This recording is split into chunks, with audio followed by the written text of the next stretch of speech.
Hello, a warm welcome to you. This is Mr. Tenga, and I'm happy that you tuned in. In today's session, we're going to be looking at a geometric sequence.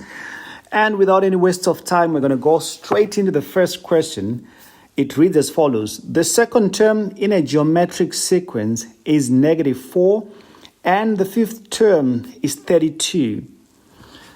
Before we move to part A of our question, it is important to note that the type of sequence that you're dealing with is a geometric sequence. Because it's geometric, you have to think about the common ratio, how we calculate the common ratio T2 over T1. Also, what is important to note is that the second term, T2, has a value of -4. So immediately you know that T2 is equal to -4.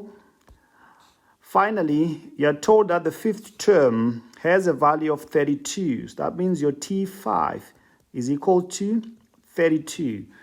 Let's move on to the first question. The first question wants us to determine the nth term or Tn of this sequence. So we want to find the nth term or Tn of this sequence.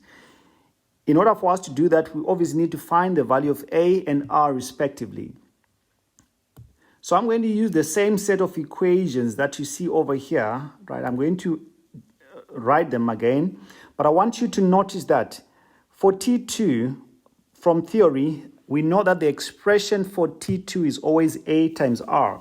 It's always 1 less R than the term number. Similarly, for the fifth term, it's going to be AR to the power 4, which is equivalent to 32. I'll rewrite the same two equations on the next page so that we explain how it's done. So we've got T2 is equals to -4, same equation from the previous page, and our T5 we said is equal to 32. Now, in order for us to solve for our unknowns A and R, it's important to realize the order of operation between your A and R. There is a multiplication in between. So we're going to divide equation 2 by the first one.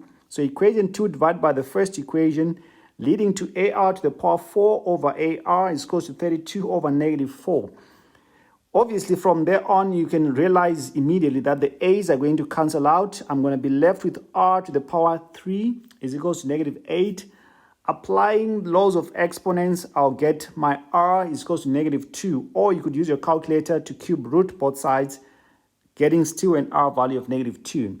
I'm going to use that value of R of -2 to find my value of A by choosing either the first equation or the second equation. I've chosen the first equation. So in my first equation, I've got AR is equal to -4. In place of R, I'm going to sub in my -2, my common ratio. So I'll come up with a simple linear equation in which I divide both sides by -2, resulting in an A value of +2.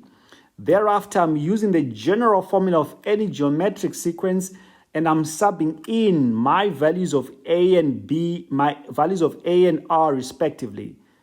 So that's my nth term, that's my general formula. So immediately I want to move on to the second question, right? My B or my number 2, which says which term has a value of -1024. So I'm going to use the general formula and realize that the -1024 is your Tn.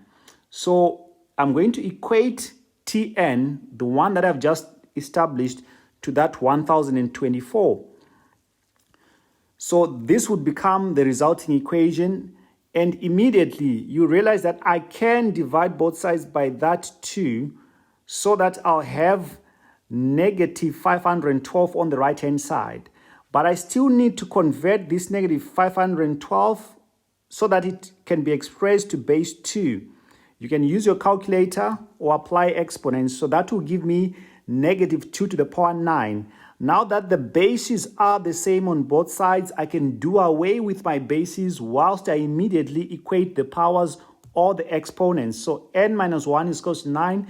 Therefore, my n is equal to 10. Please remember just to make a word conclusion to say, therefore, -1024 is the 10th term. Finally, we look at the last question, part C, saying determine the value of the eighth term, or determine the eighth term in this sequence. We want to know what the eighth term is in this geometric sequence. So immediately I'm going to use the following expression. We use our general formula. You could say immediately Tn is equals to that general formula wherever there is n now, wherever there is n, sub n, your 8, representing your eighth term. So if you do that, it's just a plug and play now. In your calculator, you're going to get your T8 to be negative 256. Therefore, the eighth term would be negative 256 in conclusion. One might have opted to say the eighth term is given by AR to the power 7. So you can just sub in straight away into that expression, still resulting in the same answer.